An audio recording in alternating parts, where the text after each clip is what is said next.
Thanks for staying with us. Now, breaking bad habits, and how do we do it? Well, as we know, today is the start of Lent, so it might be the time to try. And if you didn't, it's the start of Lent, everybody. Helping us this morning is psychologist Dr. John Francis Leader. Good morning. Thank you so much for joining us. Thanks for having me.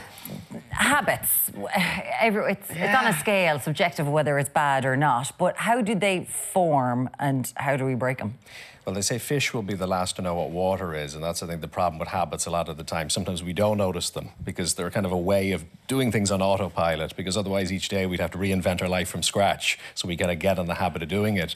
Generally, we find the easiest path of achieving something, but as you know, sometimes the easiest path isn't always the best path for you, and you might want to upgrade them over time. So I think that's what's relevant for this moment. So I bite my nails, but I don't consider it a bad habit. But other people might consider it, that's disgusting.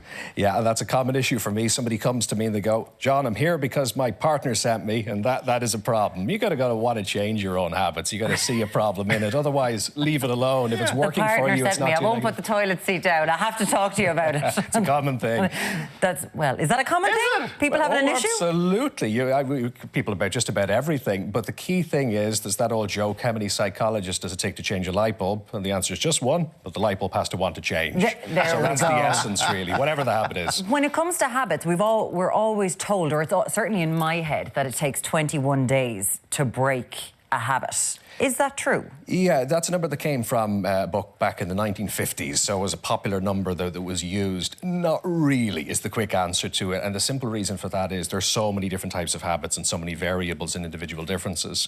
There was a bit of research they did, for example, back in 2009, where they found that when it comes to health behaviours, learning to drink a glass of water in the morning was an easy habit to form in days. Learning to do push-ups in the morning took a lot longer. So there's a lot of individual difference. But that being said, it's no harm to have a period like a few weeks or a month that you give yourself at least as a trial period. Because if you say, I'm going to do this new habit for a year, it's demotivating. If you say, I'm going to wing it day by day, there's no discipline. So something like that can still be useful, but then do a review and keep going as you need to. Oh, okay. And then, like, how do we know it's a bad habit? Obviously, if it's harming ourselves or others around us, it's a bad habit that we've gotten into, or if there's friction because of this habit that you're constantly doing. Yeah, it's really based on its consequences, and those consequences can be personally on your well-being, or they can maybe interrupt other areas of your life that you want to achieve or do well in, or relationships is the other thing. Now, of course, there's a line there as to how much you change for other people. Ultimately, it needs to be you. But I think a notion that I really like to advocate is not so much bad habits or good habits, but seeing habits as almost like software that you're running, and can you upgrade them? So it gets away from this thing of, there's this evil habit from the past that I'm doing for no reason at all. And instead you switch to this idea of, well, actually, I'm trying to achieve something in this habit. What is that I'm trying to achieve? And is there maybe a better, more optimized, less Windows 95 way of achieving that today that I could upgrade to? And that can often be a bit healthier. Well, this is it, because we put this out to some of our viewers. Yes. And Yvonne sent us a message, and she said, hi, I'm terrible for gossiping. It gives me something to talk about, but I've been told off a number of times by people I'm close to. I'm nosy by nature, so how can I break out of this bad habit? 3 things to do with habits. One is notice them. So well done, Yvonne, for noticing it. Noticing she's a gossip. Mindful awareness is already there, which is great. So noticing it. The second thing is to think, what else could I be doing here instead? So it might be talking about something else, or it might be just when we find ourselves feeling that urge, just to stop and just chill for a moment, to listen, to ask questions, or to talk about something else. But the other big thing to do is to ask ourselves, why do we feel the need to do that? And there can be valid reasons for it. Conversation, communication with other people is perfectly valid.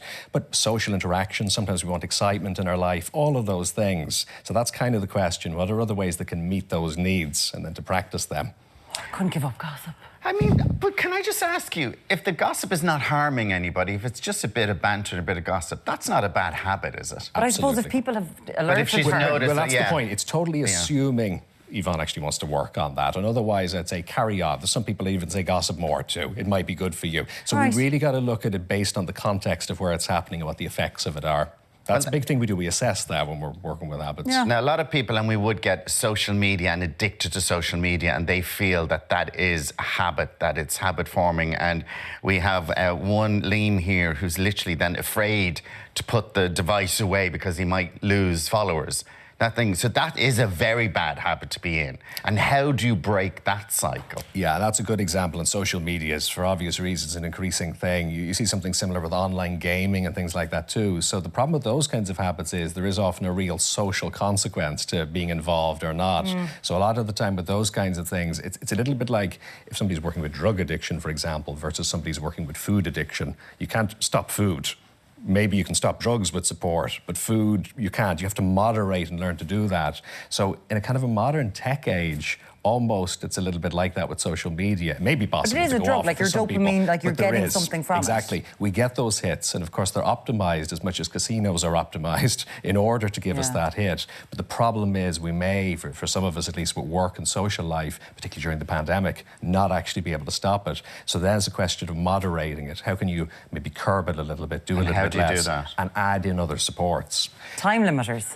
Yeah, absolutely. Yourself. So part of it is the awareness bit that we were saying. So yeah, there's apps and things like that you can use to be a bit aware of what you're actually doing to begin with. Because a lot of the time, like the fish not knowing what water is, we don't even realize we're doing it. We're checking it, etc. Yeah. Sometimes people will find we'll have them have a time during the day where they'll check in, or maybe at breaks or something like that. So it's a little bit more regimented. But the big thing is we don't want it to be miserable. It's not about getting rid of your pleasures. We want to find other ways of achieving them. How can you connect with people in other ways? Yeah. That's really Don't essential. cut yourself off. Find something that's good for you. Well, let us know. What are you doing? Are you doing anything for Lent? Do you have any bad habits? And like our saintly Alan, 089 6 111 111. John Francis I could list leader. them off. I could list them off. Bad habits, what? Thank you so Bubble baths, his bad habits. That was his Instagram over his holiday. Thank you so much for joining us this morning. Cheers. Thank you. Coming up. And now, coming up after the break, up to 20,000 refugees fleeing the crisis in the Ukraine could be accommodated here in Ireland. We'll have more on this story after the break.